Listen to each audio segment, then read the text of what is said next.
Welcome back to another year of Final Fantasy, and we are still in the month of Leviathan, and today we're talking about more jobs in the series. This is the third proper jobs episode, and today we need to cover 3 more jobs, and that's actually a lie, because after I finished this, I found out that this is an incredibly long episode, so I was going to cover the Dark Knights, Paladins, and Dragoons, but we can only cover Dark Knights and Paladins simply for the sake of time, so we'll get to Dragoons a little bit later. If you really want to scratch that Dragoon itch, you can go watch the last episode, which was all about the Highwind family, and that'll give you a little bit of a primer. But today, we're just going to cover Dark Knights and Paladins because those two are incredibly fundamental to the main hero of Final Fantasy IV, and they're some of the most iconic stereotypical classes in fantasy in general. So with this being a tabletop RPG and video game channel, I like to throw in a little knowledge of the other side whenever I can. This being a video game series, let's talk a little bit about tabletop real quick. So how these classes fit into that class hierarchy that you see with D&D. Typical tabletop game, you have Dark Knights and Paladins, and they're part of a larger group of classes known as the Gish characters. Now, I'm not going to go into the background of where that word comes from, but the least you need to know is that if you hear a Gish character, you're really talking about fighters that also can enhance themselves with magic, maybe offensively or defensively. Paladins and Dark Knights have existed in tabletop games even before that Gish term came around, but these days, whenever you hear Gish, it's usually a physical, magical hybrid type of fighting class. But I just wanted to throw that in there just to let you know that that's kind of what we're going to be talking about. Alright, so let's get back into the video game realm and talk about Paladins in Final Fantasy. Paladins are basically your white knights. They usually focus on defensive fighting, and the Paladin uses white magic as well to heal allies. They raise them from the dead, and they shield them with their various abilities like Protect and Shell. Paladins are featured in many different Final Fantasy games, but it's fitting to talk about them right now during this month because Final Fantasy IV has probably the most well-known paladin of the series, and that's Cecil Harvey, and I always thought that last name was a little bit weird, but whatever. As far as other paladins in this series go, they appear in just about every other job-oriented game other than the original game. That being said, they actually kind of do appear in the original game now that I think about it, but I'll let you decide on that one. That being said, there's not a whole lot of other widely known named paladins in the series, but for completeness, we're going to go over all those that have maybe at least some kind of relationship to the class. So in Final Fantasy IV The After Years, Theodore, as is his father Cecil, could be considered a paladin, at least paladin-esque. In Final Fantasy VI, we run into an interesting paladin mainstay actually. General Leo himself is not explicitly named as a paladin, but we do see him use the shock command here, and it's pretty interesting because shock is going to be one of the common skills that we see paladins use as we go forward into the franchise, especially in the next game we're talking about. And that game would be Final Fantasy IX. We meet one of the coolest non-main characters known as Beatrix, who uses shock and is quite clearly the game's paladin. Formally, she's a knight like Steiner, but we see that throughout the series many times these official quote-unquote knight jobs do overlap with paladins in some way, but I'll expand on knights in a different video other than this. In Final Fantasy XI, paladins are present as tanks, and paladin personally was my first main character in that game. Not that any of you care, but hey, there you go.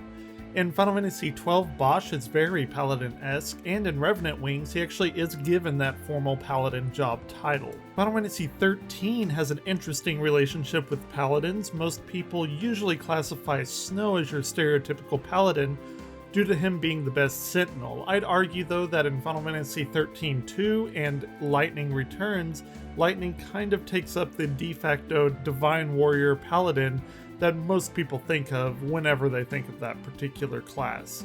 In Final Fantasy XIV, Paladin is the advanced job you get as a gladiator, and I'm personally a filthy dragoon, but I've been working on getting Paladin, up for Stormblood. And in Final Fantasy XV, there's no stereotypical Paladin, though Gladio is the de facto group protector knight, so you can make a pretty convincing argument for him, and possibly Noctis being of divine blood, and a lot of people classify paladins kind of in that realm, so it's a toss-up, but I think it's important to mention.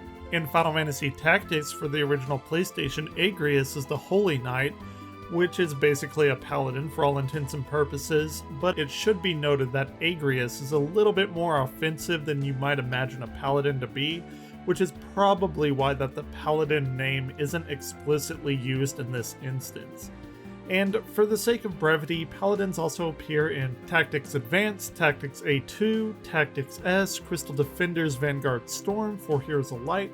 Gawain is a paladin in Final Fantasy Dimensions. Cecil himself appears in the Dissidia series and Theater Rhythm, and in Final Fantasy Airborne Brigade, paladins appear, as well as Final Fantasy Artnica, Explorers, Mobius Final Fantasy, and the Triple Triad mobile version, and of course, in the Final Fantasy trading card game. Whew, okay, that's a lot of games that paladins appear in. Alright, I think we've extensively covered the paladin class, so let's go ahead and move on to Dark Knight. As you might imagine, Dark Knights are basically the antithesis of paladins, though immediately your mind might drift towards the idea of them being explicitly evil, and this isn't really the case, as we'll see. Dark Knights in Final Fantasy, in my view, are knights that employ black magic, and they're more willing to go to extremes to deal with their foes.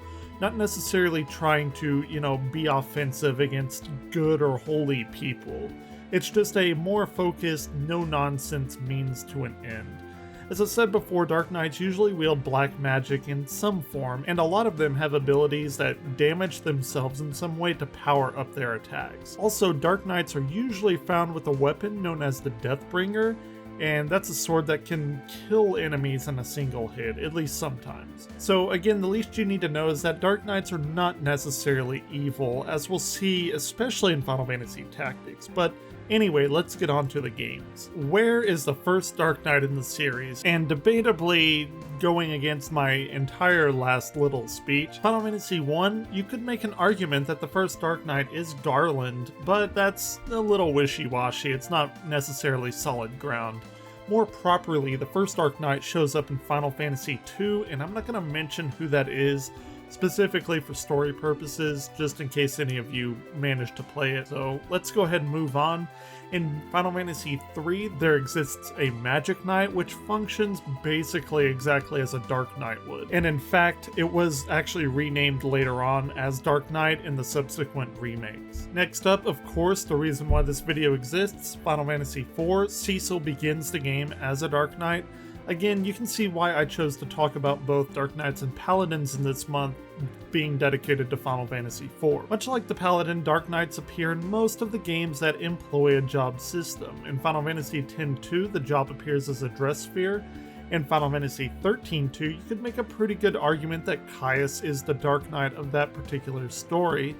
And in Lightning Returns, you can get the Dark Knight garb. Again, I think of Lightning kind of as a holy warrior. That's more of a metaphorical argument than a literal one. In both of the online games, Final Fantasy XI and Final Fantasy XIV, the Dark Knight appears as obtainable jobs in both.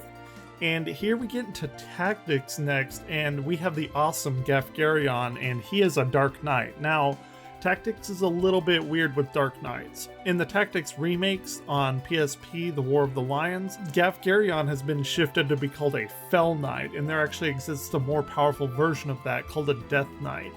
And this leans more towards a quite literal evil representation of a Dark Knight. Now, that being said, Dark Knights do appear in the game, especially in the remake in War of the Lions, where you can actually get that job, Dark Knight.